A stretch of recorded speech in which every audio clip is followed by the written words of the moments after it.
my belief that there were overwhelming disabilities to Officer Brelo's ability as a human being to see inside the car at the conclusion of the pursuit.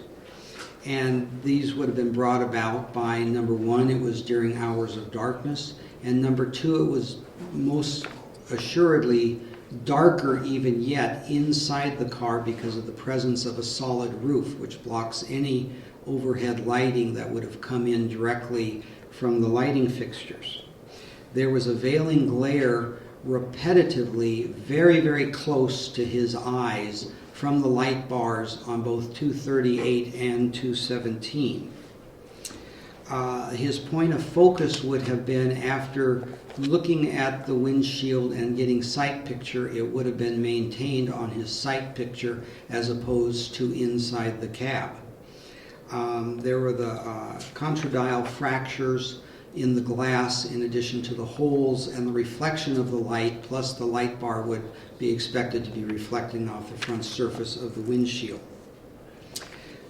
There would have been the naturally occurring diminish of color perception because of the low lighting levels, and there would be less ability to perceive in the periphery and a greater accentuation on his attention into top dead center in the line of his sight.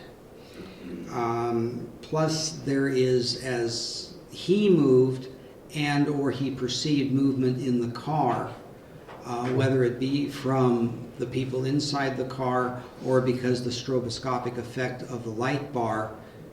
Let me stop you there. Okay. When you speak of him perceiving movement, Yes. it could be because there was movement? Yes. Is it reasonable that you could perceive movement under these circumstances when no movement actually occurred? Yes. Could you describe that? I believe you were before I so Okay. rudely Well, interrupted that goes you. back to what we call the 5 phenomenon, which is the induction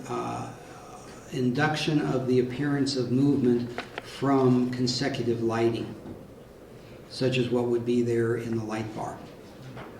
Because the light bar, not only when he was in the parking lot was there a non-stop high-intensity light flashing in his eyes, these lights had been to some degree on during the approximately 30 minutes of the pursuit.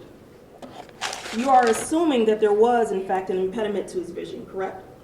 Now, if the light bars were on, and the light bars were an impediment to his vision.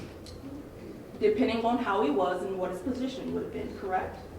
From what I know of the position and where he was positioned in between units 217, 238, and possibly on the trunk of that and on the hood possibly of the Malibu, his vision was impaired by the light bars. Defendant Brelo never told you his vision was impaired, did he? Yes or no question, Doctor? No. I'm saying if you can't see clearly inside of a vehicle in terms of what somebody should be doing or is doing, you shouldn't shoot them, correct? You were an officer before. If you have reason to believe that they are armed and acting to hurt you, then you shoot them to neutralize the threat. Otherwise, you may die.